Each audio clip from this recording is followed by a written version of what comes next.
Hi everyone, welcome back to English 112. This is for our class for Thursday, the 15th. And as I am sure you are aware, yesterday, Wednesday the 14th, GCC experienced a power outage, as well as a internet outage. So this is why this class is posted late today.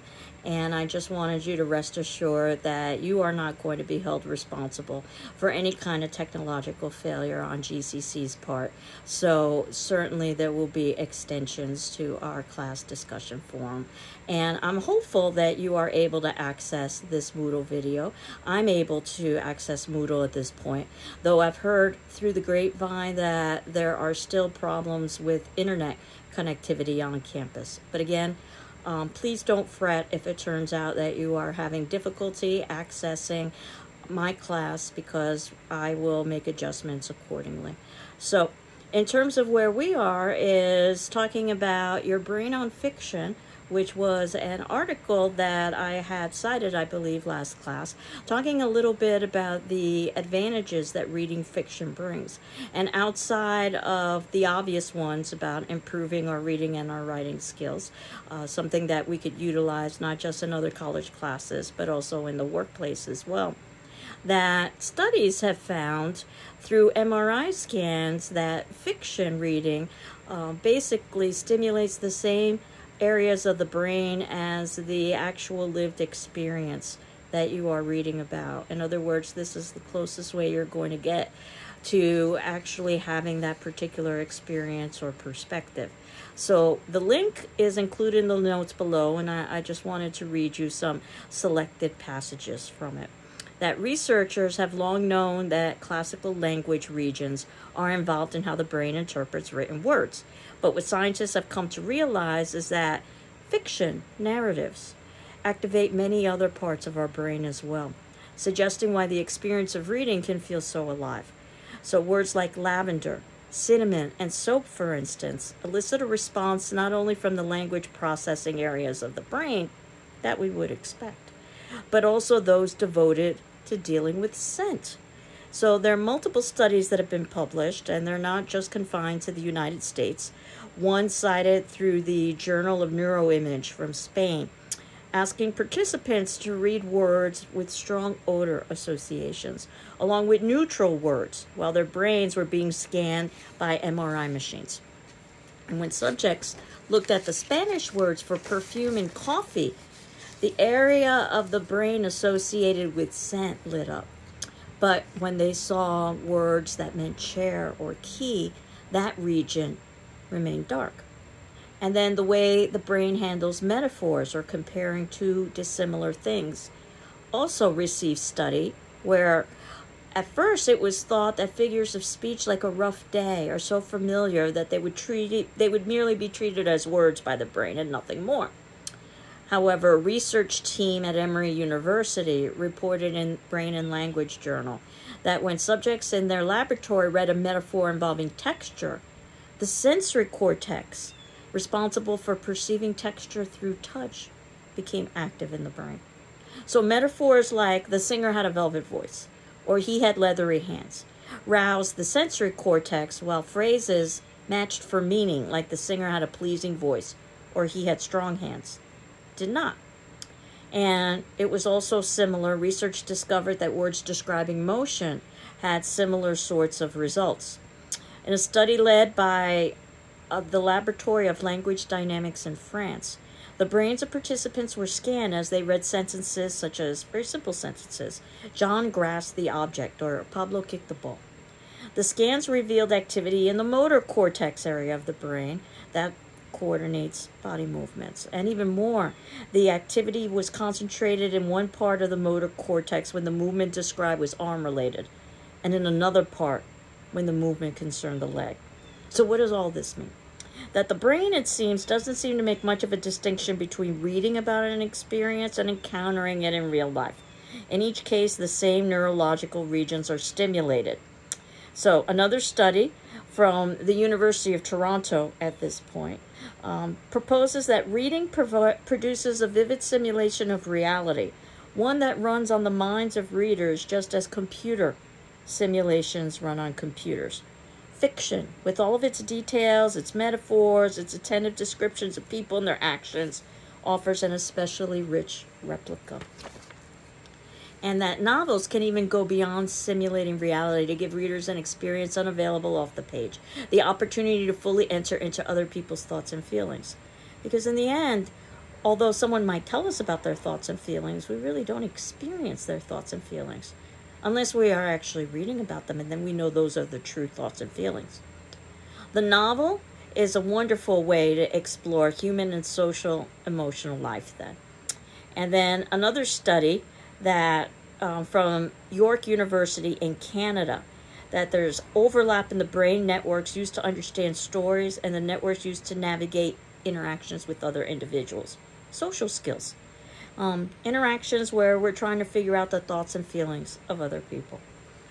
So narratives offer a unique opportunity to identify with characters' longings and frustrations, guess at their hidden motives, and track their encounters with friends and enemies, neighbors and lovers.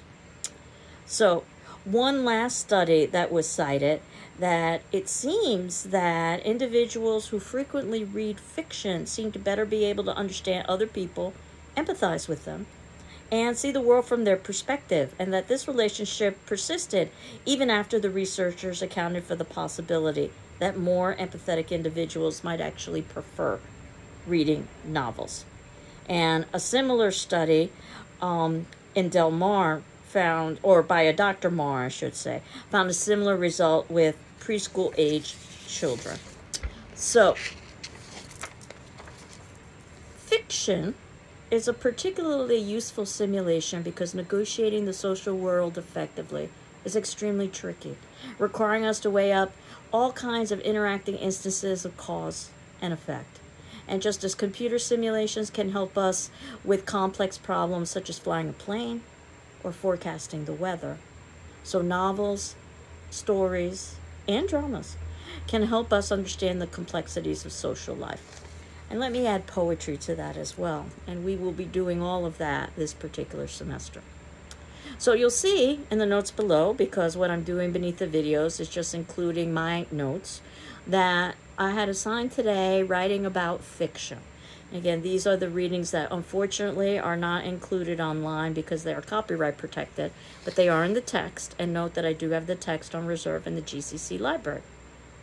One page I wanted to draw your attention to, if you're using the edition that I had ordered for the class, and I had indicated that you can use an earlier or a later edition, just note that you might have to do a little bit of searching. On page 47, there are a list of questions for you to consider when you are reading literature. Because last class, we tried to determine what literature is, and we assumed that, yes, while literature technically is anything that's written, the kind of literature we would be studying would be storytelling. But that said, there is a way to evaluate quality, that not all stories are equal, and some tend to be very formulaic and predictable and trite and cliche. And while those are probably written primarily for entertainment and profit, not that there's anything wrong with entertainment and profit, it probably doesn't require a lot of our attention. That said, other stories, while they may also be written for entertainment and profit, also have a level of depth and sophistication and creativity, so much so that they require multiple rereadings, and each time we reread, we get new information and new interpretation from it, and those probably are worth our time for academic study. And when we're thinking about reading, not just for plot, which is for the events that happened, or what I call the junior high school book report, where basically you're just telling what happened, we're going beyond that and trying to figure out why those events happened and what statement the author was making by giving us this story. Because it's more than just trying to entertain us. The author probably has some sort of an agenda or some sort of a message that they want to share with us. When we're reading that carefully, and I had suggested that reading a piece of literature requires rereading. In fact, I suggest 3 readings. The first reading just for plot, what happened. The second reading for why those things happened. And the third reading would be shortly before class, because it probably a good amount of time has elapsed and you're beginning to forget things. Though I realize that it might not always be possible to do 3 readings, but the more readings you do, the more likely it is that you'll be able to focus on details. I likened our job as interpreters of literature much like an attorney gathering together data and evidence in order to present to the judge. So on page 47 of the textbook are a list of questions for you to consider as you are reading literature. That said, I don't want you to go through this as if it were a checklist and just check off all of them. Just keep these in the back of your mind. Plot. Again, the events that are occurring. Does the plot conform to a formula? And if so, what is that formula? Is it predictable? And usually if it is, that's something that's not considered to be, worthy of the canon, that which scholars and critics determine to be worth our time for academic study. What is the source and nature of the conflict? There has to be some sort of conflict that needs to be resolved, some sort of an issue that needs to be solved, or at least attempted to be solved. For the protagonist, which happens to be the lead character, it could be a heroic character, but it need not be. Is the story told chronologically, in time order? And if it's not, it probably is a very deliberate choice. And why would the author make that choice? What does the exposition or background information reveal? Remember, we're reading short stories, which by definition are short, brief. And there isn't a whole lot of time to give background information. So what background information does the author share with us and how? And keep in mind that if the author doesn't give us a piece of information, it's because the author doesn't want us to have that piece of information.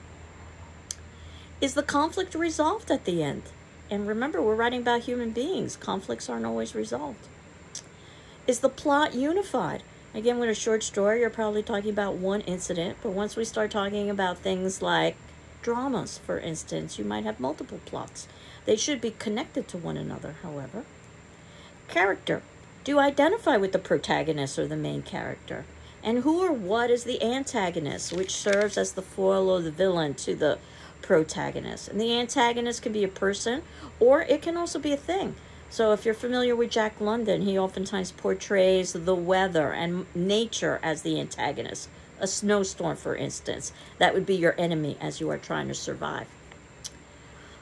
Does your response to the characters change? And if so, why, as you are reading? Are the characters stock characters? So basically they are representational, something like the nosy neighbor. Or are they flat characters? They just have one or two qualities associated with them. Or are they round? Do they have multiple qualities associated with them so they seem like they're more realistic? And then how does the author reveal information about the characters? And who are the minor characters and why are they there? The setting where the story takes place. Why is a story set in a particular locale and not another? And if we aren't given information about it not being set in a locale, why did the author make that decision? Could the setting be used symbolically, or in other words, representationally, that it represents something else? Usually we talk about a symbol as something concrete that represents something that oftentimes is not concrete. For instance, a flag, a physical object representing something like patriotism, an emotion. We aren't born knowing that. We are taught that, basically, to make that connection between the two. Some of the symbols in literature will be very obvious symbols, like the one I just cited. Some less so. And is the setting itself used as an antagonist, as I had suggested, that a snowstorm could be basically the villain? Point of view, who's telling the story? And that's going to be very important, just like in your day-to-day reactions, or your day-to-day interactions, I should say. When you're interacting with somebody, you are basically spending time with them and understanding that it's not just what they say, but you're also evaluating who is saying it and making judgments based on the source of the information. So, and how would that change if somebody else were giving you that information? You do that day to day with your relationships. You want to do that with the story as well. Who is telling the story and how would it be different if somebody else was telling that story? Is the narrator reliable and objective? And if the narrator is a character, well, then that means the narrator is a human being. And remember, human beings are not reliable nor objective, even though we would like to believe that we are all reliable and objective. We all have some level of bias and subjectivity. Does the author directly comment on the action? Does the author break that fictional wall? And symbolism. And do the symbols somehow contribute to your understanding of the story? And we oftentimes use the word metaphor as well, comparison of two different things that we would not use like or as. If you use like or as, then that's a simile. So if you say somebody is cold as ice, that's a simile. If you say somebody is ice, then that would be a metaphor. But again, comparing two different things and showing a connection between them. So it works very similar to symbolism. What is the theme or the major truth? And I would suggest there will be themes in the reading that you do, or major truths in the readings that you do. Is the theme stated directly? And I can almost guarantee that it's not. It probably is suggested and implied, which means you're going to have to work for it. Does the theme confirm your values or challenge them?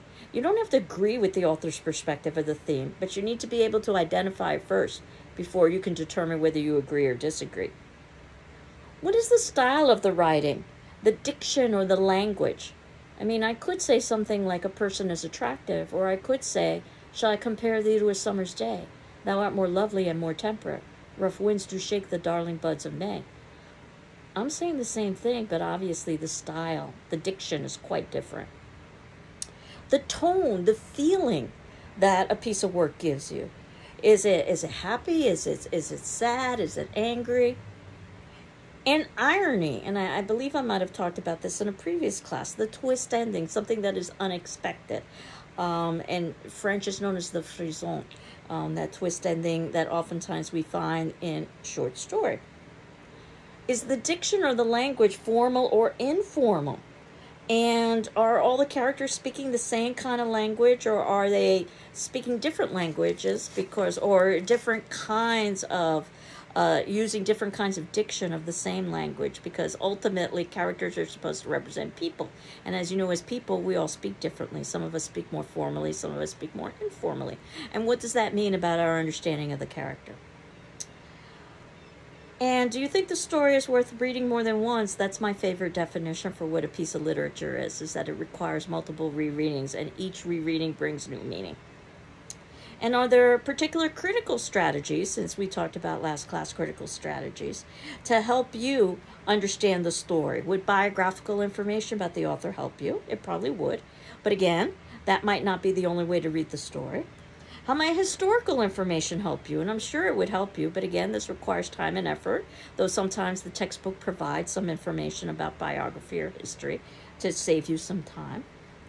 What kinds of evidence from the story are you focusing on to support your interpretation? Again, much like the attorney presenting to a courtroom, what elements are you focusing on? To what extent do your own experiences and values, beliefs, and assumptions inform your interpretation? Because, of course, our own perspectives will color the way that we feel and interpret a piece of literature. And given that there are a variety of ways to interpret the story, there are multiple ways to do it. Sometimes they can even contradict one another, and both can be valid. Which one seems to be the most useful to you? Now, the next set of pages, starting on page 50 or so, might be a set of pages that you may want to dog ear. They're entitled "The Sample Paper in Progress." Now, we haven't talked about writing papers yet, but we will over the course of the semester. Keep in mind, I had indicated that we're going to have two different kinds of writing assignments. The first is going to be an informal journal, where what I'm going to ask you to do is to select 3 short stories from the short story unit. We still haven't gotten any short stories yet. We're on the cusp of it. And to write about a page or so response for each of the 3 short stories that you select. So that would mean probably a journal of about 3 pages or so. And I'm not evaluating it for grammar or mechanics, just for content. So it's on a checkmark system. And it's a place for you to record your thoughts, your ideas, your questions. It's quite informal. In fact, it would be much like the notes that you would take. So you could even do bullet points if you so wanted to. I think of it as a kind of conversation on paper. And hopefully that'll help you keep up to date with the readings, and also will help you to start thinking about the readings a little bit more in depth. And then finally, there will be a paper at the ending of the short story unit where you will be doing a more in-depth analysis on one of the short stories. My hope is that the journals might help you generate some ideas for that as well. And again, we'll talk more about the papers, and I'll have a handout for you on how to write a paper as the semester progresses. But do note that starting on page 50 or so, the textbook is talking about how to write a paper and even gives you samples of a student paper. And the way they go about it is by actually using a journal response, where a student wrote a journal. Again, that's sort of informal response. This was in response to A Secret Star and a Sorrowful Woman, the 2 short stories that are coming up. And then based on that journal, what they did is they brainstormed a list of major points that they wanted to make. So for instance, that both of these stories present marriage in very different ways was one of the many points. Not that that brainstorming list would be comprehensive or that everything on that list would have to be addressed in a paper.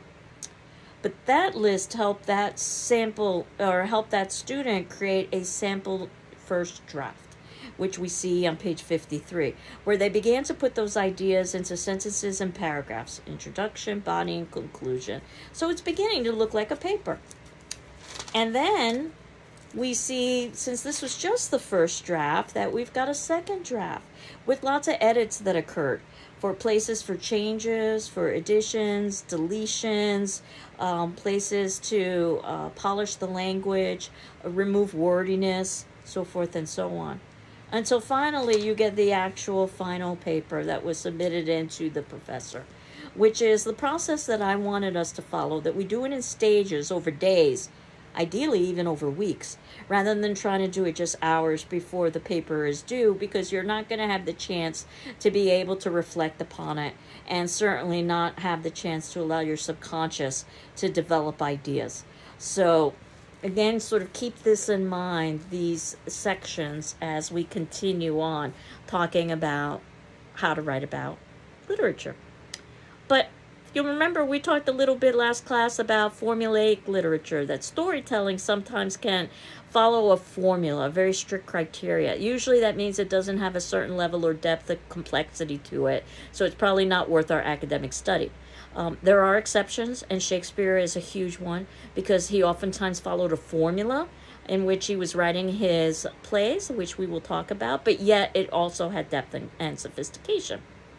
But if something follows a formula, as you can see in the notes below, it's usually not considered worthy of much study because it's predictable and it's not creative. Usually it's written primarily for profit and entertainment. And there's nothing wrong with either generating profit or receiving entertainment. But the pieces of literature that we will probably be studying, those canonical works considered by scholars and critics worthy of study, probably have more than just profit motive in the text itself. A true artist will probably tell you that while they would like to be paid for their work, they would produce nonetheless because they have a compelling need to produce. They have a statement to make, in addition to hopefully, financing their lifestyle with the production of their work. And while we could certainly read these texts for entertainment, we also need to read beyond entertainment to interpret and to analyze. So this formulaic, predictable, trite writing is oftentimes a genre, which is a kind of category. So for instance, Westerns follow particular formulas. Romances follow particular formulas. Horror follows particular formulas. There's nothing wrong with the formula, but just to give you an idea of how it could be, if you were writing a formula for a Harlequin romance, which is, again, not to disparage Harlequin romances, they're perfectly fine for entertainment purposes, for escapism, and they're perfectly fine for generating profit if you happen to be the author. I could have done this with horror, westerns, or sci-fi, or any other category, but the textbook happened to focus on what a Harlequin romance would look like. And there is a strict formula that authors need to follow, because these are the expectations that audience members have. So there's strict rules for plot, for character, for setting, for love scenes, for writing, even for length. And I wanted just to cover some of those rules with you. Again, in my edition, this would be on page 26. So the plot, again, for a Harlequin romance, if you were going to construct one, it needs to focus on the growing relationship between the heroine and the hero. And after a number of complications, they discover lasting love. And notice that love needs to be the major interest, no murder, extortion, international intrigue, hijacking, or anything else. And that ultimately the relationship is heterosexual and that marriage is the key to happiness. Heroine. The heroine is a modern American woman between the ages of 19 and 28. In other words, what is considered to be the ideal time for female from our cultural perspective, who reflects today's concerns, and the story is told from her point of view because chances are the readership is female. They may not necessarily be in that age group, 19 to 28, but again, since there is a certain level of escapism and fantasy, that's the age group that's considered to be ideal for female. And this is not to say that males couldn't be reading Harlequin romances either, but probably the largest audience demographic is female. She's spirited and independent without being pushy or stubborn. It's a hard role to sort of balance. Reliant as well as vulnerable. And common careers include things such as a nurse, a teacher, an interior designer, assistant manager, department store buyer, travel expert, struggling photographer. No menial work, because again, this is supposed to be escapism. She can also be, I say sarcastically, quite generously, a doctor, a lawyer, or other professional, but her work cannot dominate her life because the main focus is on love and relationship. And the hero can be about 10 years older and can be foreign or American. He needn't be handsome in a traditional sense, but he must be strongly masculine, tall, well-built, usually dark, terrific in a three-piece suit. He looks terrific in a three-piece suit as well as in sports clothes. Basically, the ideal man, the person you can bring anywhere. Very successful professionally and financially, because again, this could be escapism for the reader. They don't want to read about financial problems. They might be experiencing their own. His past might be slightly mysterious or shrouded by a painful moment, such as a wife's death or a divorce, but it's not his fault because that interferes with the idea of what's happening. And he should be attractive not only as a lover, but as a potential husband and father. Secondary characters are just that. They serve as secondary characters, almost like the extras in a movie, in a restaurant scene, where you've got other individuals at tables to give it a sense of realism, but that obviously is not where our focus is supposed to be. There's the other woman, who contrasts with the heroine, but of course the heroine is much superior. The other man, who could be the friendly, neighborly kind of person, decent, or it could be somebody who is serving as a kind of foil to the hero, but of course the hero will be victorious. Other characters serve almost like window dressing or furniture. They're just there to give a sense of realism. Setting, where the story is taking place for a Harlequin. According to this tip sheet, it should be in some place that's usually contemporary, romantic, and exciting, such as New York City, London, Paris, Rio, the mountains, the ocean. Not to offend anybody, but I suspect Greenfield, Massachusetts wouldn't be on the list. However, at the ending of the story, marriage could take the heroine and hero to a pretty suburb or small town, and that could be where Greenfield, Massachusetts would fit in. Love scenes. Being very modern and contemporary, the hero and heroine may make love before marriage.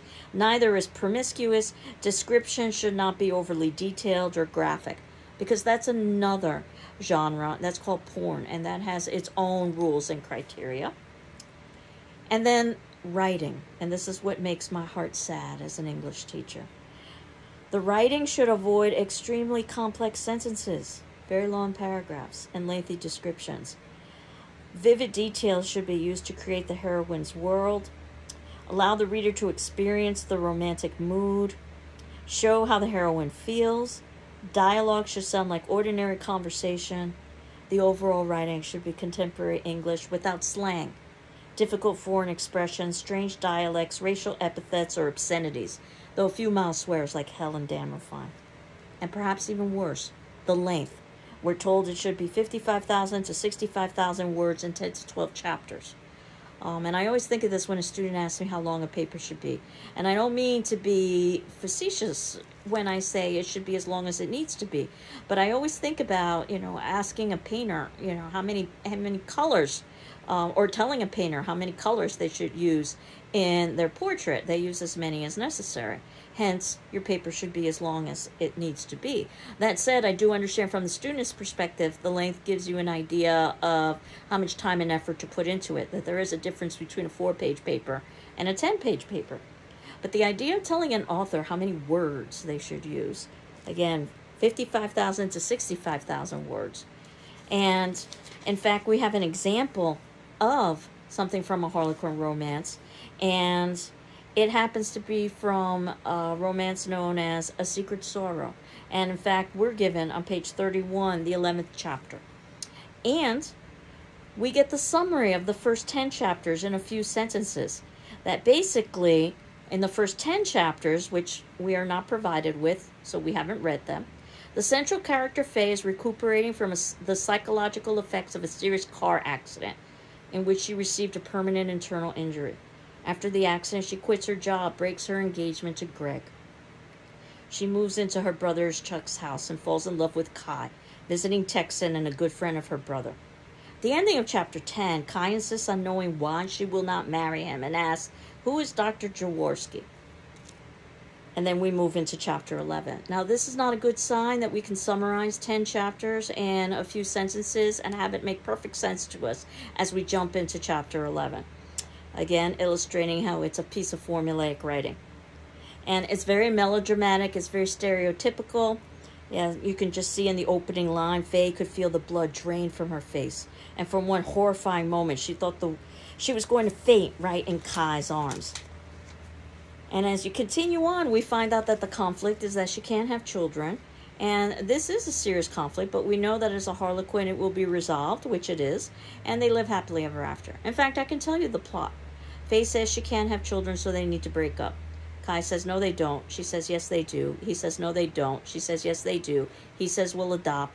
She says, really? He says, uh-huh. They adopt and live happily ever after. So there's your plot. Not to in any way negate the seriousness of the issue that they are confronting, infertility, but the treatment of that issue, the resolution that comes within sentences, a resolution that in real life might not come for decades, illustrates how superficial this piece happens to be. So I use that as an example, and the text uses that as an example to show us about formulaic writing. And again, not that this is in any way to disparage this piece. You might have enjoyed it for a piece of entertainment or escapism, or you might have produced it in order to generate a certain level of profit, and that's fine. But it probably, unless we wanted to examine it as a piece of media and popular culture, which you know I'm interested in, about how relationships are presented in our society and the expectation of relationship in our society, this piece probably doesn't have many elements that require our literary analysis, as opposed to the next piece, which has a very similar title. However, it's a quite different story. The Story of an Hour. And when reading, A Sorrowful Woman, and then we'll move to the Story of an Hour and other pieces of literature as well that have that depth and complexity. When reading the story, or A Sorrowful Woman, I should say, I guess I'm eager for A Story of an Hour. When reading A Sorrowful Woman on page 39, or all literature, things to consider: the author, who wrote this story. Because as we've talked about, biography can be very important. Sometimes the textbook will give us some information about that.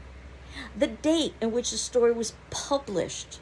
And again, the publishing date might be different than when it was written. Sometimes pieces are published after an author's death, which we'll talk about with Emily Dickinson.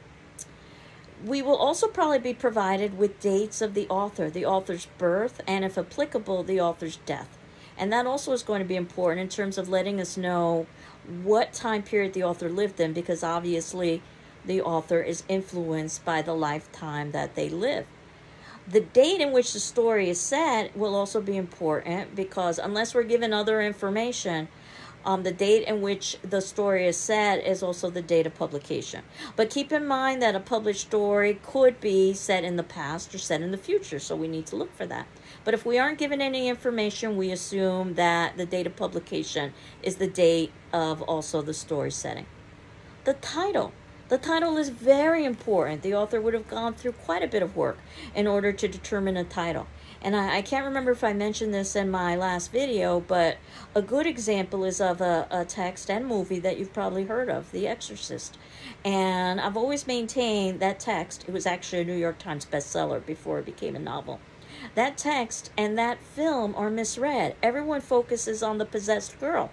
And because of that, they focus on the titillation and on the manipulation of audience in order to evoke a reaction of disgust. And while that certainly is an element of The Exorcist, the key to reading that text and seeing that film is in the title. The title's not about the possessed girl. The title's about the exorcist, the person who performs the exorcism. There are actually two people who perform the exorcism. And when you view it from that perspective, it becomes a much more interesting story that has much more depth and sophistication to it. As I argue in my Gothic literature class and also my horror film class.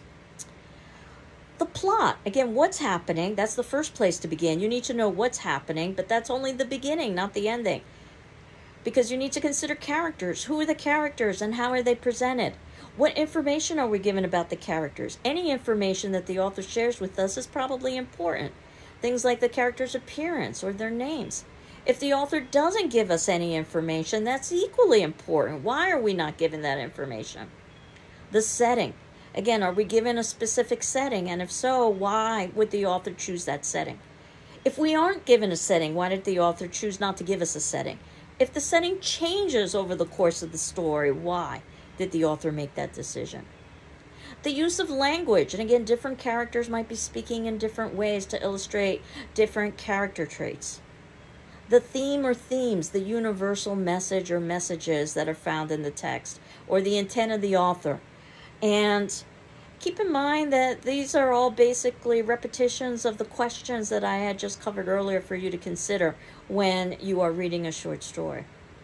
The ending. Endings can be incredibly important. Why did the author choose that ending? You may not get an ending with a resolution that is satisfying, because life sometimes doesn't give us resolutions that are satisfying, and literature is about life.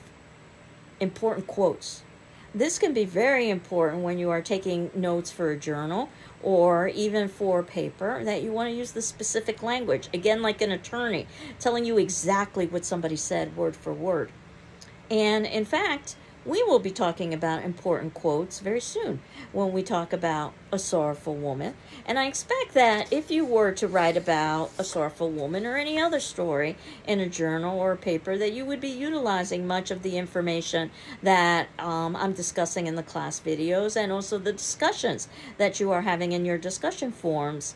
And as you know, you're not required to respond to your classmates, but you are required to read your classmates' responses and my responses. And certainly if you're moved to respond to one of your classmates, you can do that, which is what today's discussion forum is going to be about a quote, actually, that I'll get to in a moment from A Sorrowful Woman. But also think about the questions at the ending of the text. The textbook will oftentimes have questions at the ending, and those questions will perhaps inform your understanding of what's important in the reading. Some students like to read those questions before they begin reading, so they know what to anticipate. Some students don't want spoilers, so they don't read the questions until after the reading, or perhaps even after our class discussion. But this might give you an idea of what we could discuss in class. And again, these questions could serve as springboards for you writing in, let's say, a journal or even in a paper. And at the ending of these stories, these questions will oftentimes give you hints about what happens to be important. So, for instance, one of the questions asks you about how A Sorrowful Woman could be seen as an unromantic sequel to A Secret Sorrow. So this gives us a wealth of information that A Secret Sorrow is supposed to be romantic, and A Sorrowful Woman could be viewed as an unromantic sequel to it. So as we also think about questions, you yourself have questions, and these are wonderful things to ask in journals. And as we'll see with literature, sometimes the questions are much more important than the answers. Just like in real life, sometimes there aren't answers to our questions. So the piece that I've given you to read as your first piece of literature, though certainly you can begin with writing about A Secret Sorrow. Just understand that A Secret Sorrow is a piece of formulaic literature. If you decide to talk about that in a paper, or you decide to talk about that in a journal. But now basically our short stories have begun with A Sorrowful Woman. And you can note that your first journal is not due until the ending of the short story section, so we would have read all of the short stories and discussed them so that you can choose 3 short stories. But certainly you can hand in your journal early family. So if it turns out that at some point you've read 3 stories and you're happy to begin writing about them informally and submit that into me as a journal, you can certainly do so that as well. And these pieces of literature, luckily, I've been able to find on the internet. So when I can find free links, I will provide them, which I've done with The Sorrowful Woman. And I just wanted to begin talking about A Sorrowful Woman in the event that you haven't had a chance to read yet A Sorrowful Woman. Note that I've got notes listed below where I wanted to make reference to the author, Gail Godwin, who's female. And I would suggest that is going to be important in our understanding the text, as well as that it was published in 1971. It was a very tumultuous time in 1971, but one element that was particularly important, I think, for this story was that it was the women's rights movement. And you can see that I've got lots of other information there as well that I will be addressing next class. In the event that you haven't read A Sorrowful Woman, definitely you want to read it, and now you want to keep up with reading all of the pieces of literature. So next class, in addition to talking about A Sorrowful Woman, we'll also begin The Story of an Hour, and time permitting, A Rose for Emily as well. So that just leaves what our attendance question is for today's class for our discussion forum. So as I said, that because of the Moodle issues, what I'm going to do is to give you an extension. So you don't have to answer this discussion question until our next class. So you have up until Tuesday of next week. So hopefully that'll give you all enough time to answer the discussion question. If it turns out that you need additional time, please let me know. But I thought that I could just give you up until our next class meeting, because that's when we will be discussing the text. You can hear my wind chimes in the background there, so sorry about that. So your discussion forum question is basically, why do you think, why do you think A Sorrowful Woman begins with the opening statement, which is called an epigraph, by the way, which we're also told in the questions following. Once upon a time, there was a wife and mother, one too many times. Once upon a time, there was a wife and mother, one too many times. So I hope you're doing well. I'm doing well. And we will continue our next class talking about A Sorrowful Woman and also other short stories. Take care. Bye-bye.